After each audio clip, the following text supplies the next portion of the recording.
Hello, my dear students. Good morning. Once again, I welcome all the students of class 9 to my online class. ছাত্ৰ-ছাত্ৰী সকল, আজি আমি তোমালোকৰ পাঠ্যপুথিত থকা দ্য চেহনাই অফ বিছমিল্লাহ খান এই পাঠটোৰ ছেকেণ্ড পেৰাগ্ৰাফটো পঢ়িবলৈ গৈছোঁ।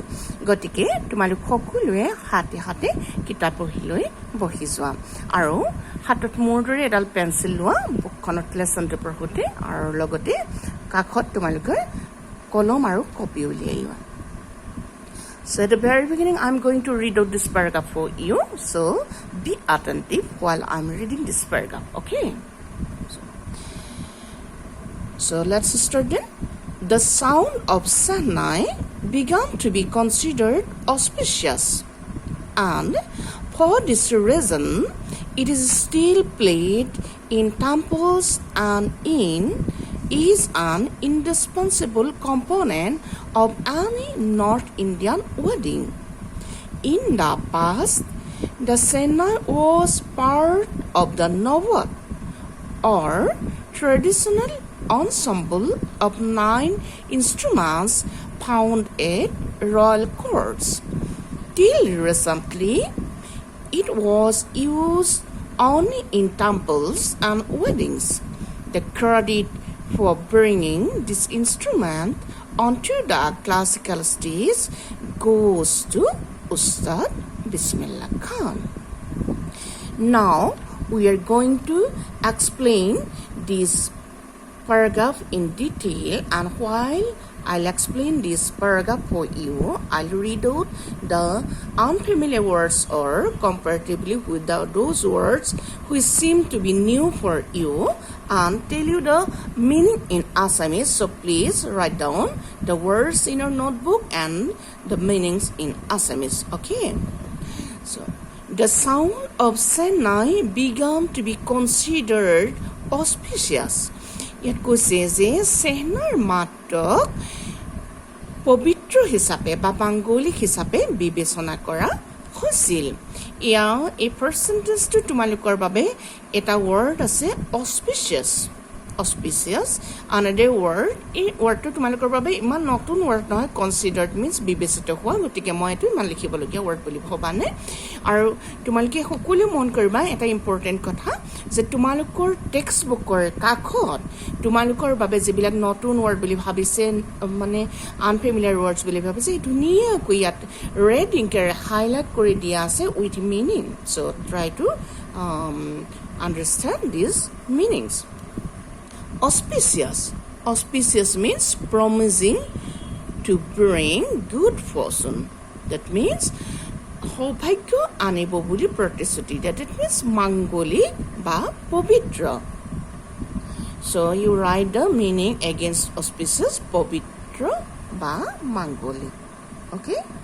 গতিকে আমি ফাৰ্ষ্ট লাইনটোৰ পৰা গম পালোঁ যে চেহনাৰ যিটো ধ্বনি বা মাতক মাংগলিক বুলি গণ্য কৰা হৈছিল।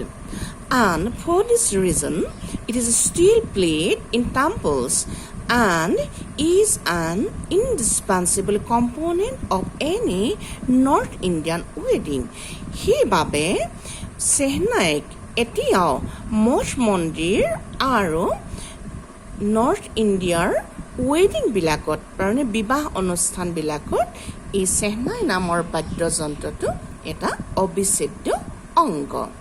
এতিয়া তোমালোকৰ বাবে আনফেমিলিয়াৰ ৱৰ্ডছ বা নতুন ৱৰ্ড হৈছে ইনডিছপেঞ্চিবল। ইউ ৰাইট দিছ ৱৰ্ড। চ' ইনডিছপেঞ্চিবল মানে অবিচ্ছেদ্য। The meaning of this word is given here. So' beside your book, indispensable without which a piece of work cannot be done. যাৰ অবিহনে কোনো কাম কৰিব নোৱাৰি, সেইটোকে আমি কি বুলি কওঁ? অবিচ্ছেদ্য, অ'কে? অবিচ্ছেদ্য তাৰমানে যাৰ পৰা বিচ্ছেদ হ'ব নোৱাৰি, অ'কে? তাৰপিছতে তোমালোকে লিখা ইনডিছপেঞ্চিবল মিনছ অবিচ্ছেদ্য, then you write component. So' another word components means উপাদান। গতিকে যিহেতু চেহনাৰ মাতক পবিত্ৰ বা মাংগলিক বুলি গণ্য কৰা হৈছিল, গতিকে সকলোবিলাক মন্দিৰতে, বিশেষকৈ নৰ্থ ইণ্ডিয়াত হোৱা বিবাহৰ দৰে মাংগলিক অনুষ্ঠানত এই চেহনাই নামৰ বাদ্যযন্ত্ৰটো এটা অবিচ্ছেদ্য উপাদান। In the past, the Sena was part of the Nawat or traditional ensemble of 9 instruments found at royal courts. ইয়াত কৈছে যে অতীত কালত চেহনাই নামৰ এই বাদ্যযন্ত্ৰটো নৱতৰ এটা অংশ আছিলে নৱত হৈছে পৰম্পৰাগতভাৱে বজোৱা 9টা বাদ্যযন্ত্ৰৰ এটা গোট হ'বনে সো এতিয়া তোমালোকে মাৰ্ক কৰিব লাগিব নৱত মিন্স তোমালোকে লিখা নৱৰত্ন 9টা বাদ্যযন্ত্ৰ 9টা বাদ্যযন্ত্ৰ আছিল নৱত আৰু ট্ৰেডিশনাল মিন্স পৰম্পৰাগত ওকে ট্ৰেডিশনাল মিন্স what পৰম্পৰাগত ensemble so you mark the spelling and the pronunciation there is a difference between the spelling and the pronunciation ensemble so it looks like ensemble but it does not sound ensemble the correct pronunciation of this word is ensemble কি বুলি তোমালোকে এই ওয়ার্ডটো pronunciation কৰিব লাগিব ensemble here the word is given for you very beautifully বৰ ধুনীয়াকৈ তোমালোকৰ বাবে দিয়া আছে তোমালোকে চোৱাচোন ensemble pronounce ensemble o n লগাই দিছে দেখিছানে o n s o m p l ensemble meaning is given here things considered as a group এটা গ্ৰুপৰ বস্তু হিচাপে বিবেচিত হোৱা হিয়াৰ ইনষ্ট্ৰুমেণ্ট ইয়াত ইনষ্ট্ৰুমেণ্টক বুজাইছে অ'কে তাৰমানে আমি গম পালোঁ যে অতীত কালত ৰাজসভাত বজোৱা 9টা বাদ্যযন্ত্ৰ যাক একেলগতে নৱত বুলি কয় সেই নৱত নামৰ বাদ্যযন্ত্ৰ গোটৰ এটা অবিচ্ছেদ্য অংগ আছিলে এই চেহনাই নামৰ বাদ্যযন্ত্ৰটো okay Till recently, it was used only in temples and weddings. কিছু দিনৰ আগলৈকে means আজি কিছু বছৰ আগলৈকে এই চেহনা নামৰ বাদ্যযন্ত্ৰটো কেৱল মন্দিৰ আৰু বিবাহ অনুষ্ঠানতহে বজোৱা হৈছিল The credit for bringing this instrument onto the classical stage goes to Ustad Bismillah Khan. আৰু এই চেহনা নামৰ বাদ্যযন্ত্ৰটো পৰম্পৰাগতভাৱে যে মন্দিৰ আৰু বিবাহ অনুষ্ঠানত বজোৱাৰ উপৰিও ইয়াক এটা ক্লাছিকেল পৰ্যায়লৈ লৈ অহা হ'ল আৰু সেই পৰ্যায়টোলৈ অনাত সমগ্ৰ ক্ৰেডিট কাৰ আছে বুলি কৈছে অৱদান কাৰ আছে উস্তাদ বিছমিল্লা খানৰ ক্ৰেডিট মিন্স অৱদান you can write credit means অৱদান বা কৃতিত্ব অ'কে so এই ক্লাছিকেল মিন্স ইমান শব্দটো আমি খুব ইউজ কৰোঁ যদিও ইংলিছ শব্দ আমাৰ মাজত সোমাই গৈছে ক্লাছিকেল তাৰ অসমীয়া অৰ্থটো হ'ব ধ্ৰুপদী অ'কে ধ্ৰুপদী পৰ্যায়লৈ লৈ অহা সমগ্ৰ ক্ৰেডিট বা অৱদান কাৰ আছে উস্তাদ বিছমিল্লা খানৰ অ'কে ছাত্ৰ ছাত্ৰীসকল আমাৰ এই পাঠটোৰ এক্সপ্লেনেশ্যন এই পেৰাগ্ৰাফটোৰ এক্সপ্লেনেশ্যন আমি শেষ কৰিছোঁ এতিয়া আমি পাঠটোত সম্ভাৱ্য কুৱেশ্যন আনচাৰ কি ওলাব পাৰে আমি চাওঁ আহাচোন মই তোমালোকৰ সুবিধা হোৱাকৈ কেইটামান প্ৰশ্ন উত্তৰ লিখি থৈছোঁ লগতে তাৰ ৱৰ্ড মিনিংবিলাকো লিখি থৈছোঁ সকলোবিলাক মই তোমালোকক পিছত পিডিএফত দিম অ'কে এতিয়া now let's discuss the question answers probable question answers from your text okay so these are the word meaning for you and here are the question answers okay the Senai of Bismillah Khan paragraph 2 word meaning তোমালোকে এনেকে পৰিপাটিকে ইয়াতকৈ মোতকৈ ভালকৈ লিখিবা ধুনীয়াকৈ তোমালোকৰ নোটবুকত লিখিবা এটা টেক্সচুৱেল কুৱেশ্যন আছে কি আছে আমি ডিছকাছ কৰোঁ আছো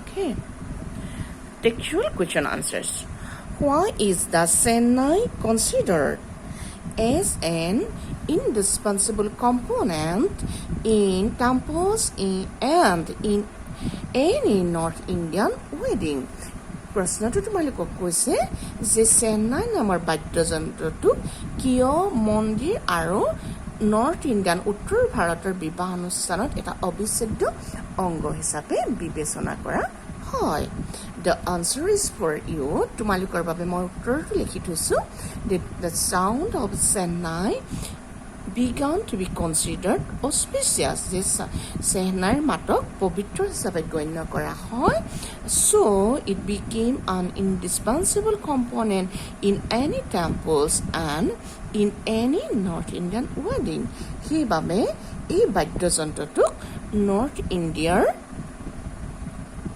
বিবাহ অনুষ্ঠানৰ লগতে মন্দিৰতো এটা হৈছে অবিচ্ছেদ্য অংগ হিচাপে তাক বিবেচনা কৰা হয় ছাত্ৰ ছাত্ৰীসকল এতিয়া আমি নেক্সট কুৱেশ্যনলৈ আহোঁ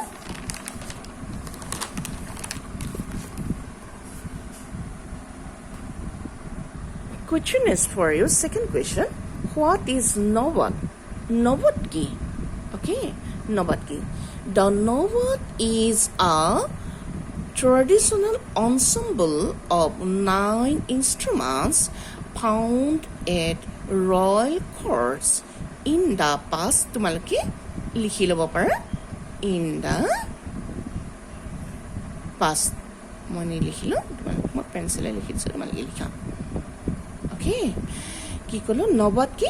The Nawat is a traditional ensemble of 9 instruments found at royal courts in the past. Azikali to Rosanna Razavana gotike otit kalat Razabat poa pasta badyojantar bhitorot ei badyojantak ekelogote ki boli koa hoy Nawat boli koa hoy. Next question for you. Who had brought the Chennai onto the classical stage? Chennai number a badyojantu classical stage oli kuneloi ahile. Answer for you to the point answer. Ustad Bismillah Khan had brought the Chennai onto the classical stage. Okay, my students, today's lesson ends here.